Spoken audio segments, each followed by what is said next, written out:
What's up, fight fans? This is Kurt Taville with Counterpunch Boxing News, and I have some new news concerning Leonard Ellerbe. Leonard Ellerbe congratulates Deontay Wilder for not choosing the Dazn deal. He had this to say to Deontay Wilder. He said, I told Deontay Wilder this when I saw him last week. I congratulated him and applauded him for not taking the Dazn deal. That was the smartest move he has made in his entire career. Ellerbee told BoxingScene.com he would have had a ceiling on the success that he could have made on his events. There would have been a ceiling there on what he could make. End quote. Now, let me let you guys understand something about Leonard Ellerbe. Leonard Ellerbe is the CEO of Mayweather Promotions. Okay? He has made most of his money, if not all of it, from pay-per-view off of Floyd and other fighters, but mostly off of Floyd. Okay, this is the same guy that made millions of dollars per every Floyd fight. Between Leonard Ellerbe and Al Haymon, those are the two guys. So anyone that wants to know who Leonard Ellerbe is, he's that other guy that's getting that other check besides Al Haymon from Floyd and other fighters that are involved in Mayweather promotions. Okay, he's the CEO, so he gets a kickback. So his whole career consists of the pay-per-view model, not a streaming as service. The streaming service is a new idea. It's a new daring idea that's doing that's very successful. It's a threat to the old model, which is pay-per-view. Okay, it's almost like Redbox and Netflix coming in the play from somebody that's looking at it from a Blockbuster standpoint or a Hollywood video standpoint. You no longer have to go to a facility to walk in to get movies. You can just walk up, select the movie, it shoots it out, you go home. Okay, or you can watch it from home or whatever, like Netflix. That's a different idea, and that idea contradicts and automatically rivals the amount or the old model. Okay, so Leonard Ellerbe is protecting his own vested interest because he's going to ride that model because that's what he's accustomed to. That's what he believes in. That's what he works with. Okay, so for him to tell Deontay Wilder, hey, I'm glad you didn't take that Dazn deal, is because he knew where Deontay Wilder was heading. He wanted to make all the money that he possibly could, and protect the people like his partner, Al Haymon, to keep that money in-house with pay-per-view. See, it doesn't matter how much money it was.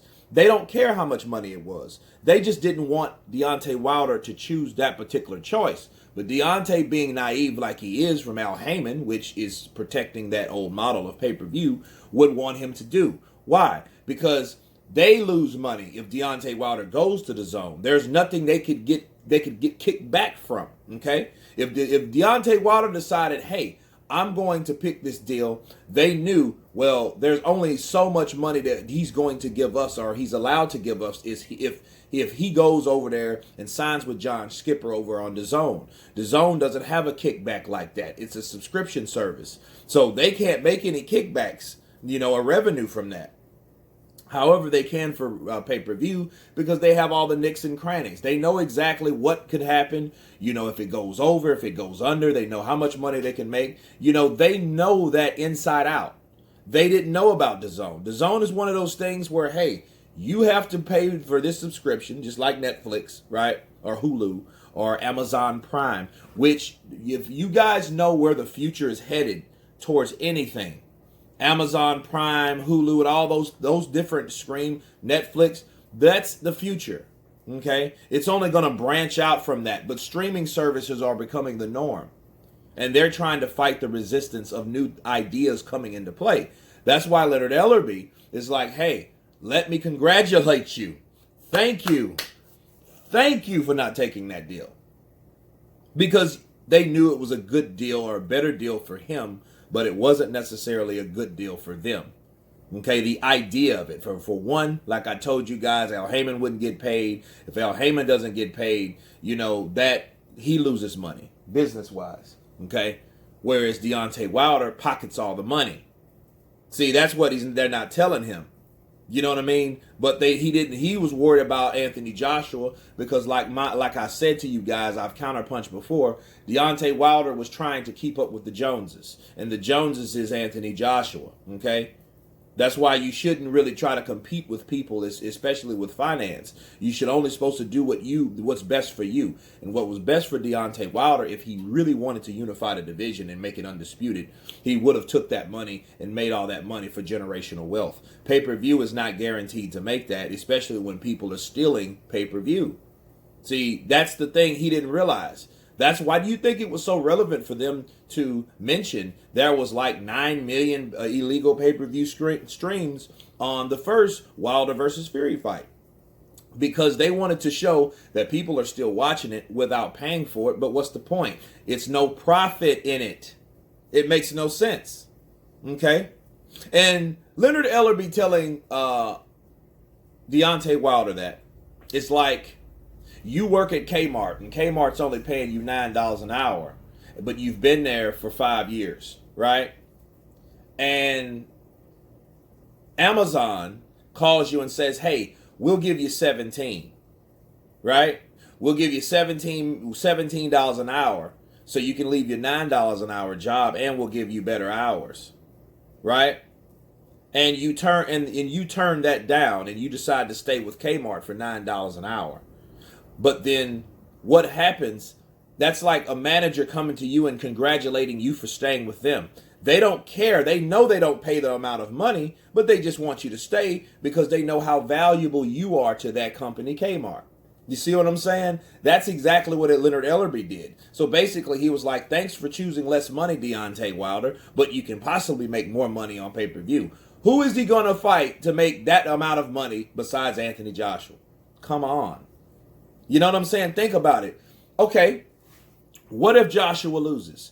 What if he loses to Ruiz? You think Ruiz and Deontay Wilder is going to generate $120 million?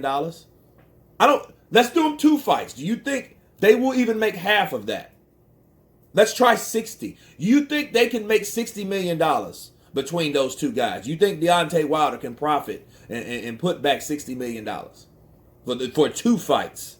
So he would have to make $30 million a fight in order to make half of what he was offered for Anthony Joshua. See, that's what people don't realize, and that's what Leonard Ellerbe knows, but he's not stupid enough to tell Deontay Wilder that because he wants Deontay Wilder to stay on the pay-per-view platform, okay? He wants to sell that pay-per-view platform because everybody's trying to be like Floyd Mayweather Jr. It won't work like that. Floyd had a system that was almost like it was almost perfect by accident. Why? Because people hated him and liked him for many different reasons. And the people that supported him hated him. The people that wanted to see him lose, Skip Bayless and all the other these guys, a lot of those guys from HBO did not like Floyd. But they watched his fights to see if someone could possibly dethrone him. But it never happened. Okay? And then the people that rode with him really didn't support him. Half the people that said, I'm a Floyd Mayweather fan, couldn't tell you the last 5 Floyd Mayweather fights. I did a survey on this. I know. They don't really support him. So basically, people paid to see Floyd Mayweather lose, and he never lost. So the more money they gave him to see him lose, the more he won. Okay? Not everyone has it like that because not everyone can be that hated and disliked. Okay? So Leonard Ellerbe wants to give a blueprint, a Floyd Mayweather blueprint to everybody that comes along trying to be on pay-per-view. They're trying to do it to Tank Davis. They're messing over his legacy. They're not fighting. They're not putting him in with the best fights. He could have that road where he fights all the challenges and beats all these guys if they believed in him. It's not about that. It's about trying to duplicate the success of Floyd Mayweather, which is impossible. Okay? Impossible. Because that's not going to happen. That only happens probably once in a lifetime, and it happened to Floyd Mayweather Jr. Okay? So, Leonard Ellerbe still believes in that because he knows where Floyd got him in his career and where he's at now. But him congratulating Deontay Wilder is only best in interest, and they're not out for his best interest. They're out for only theirs. They are promoters. That's what they do. Okay? They don't want someone to come along. They'll throw the race card in there if they wanted to. They probably left that out of the article.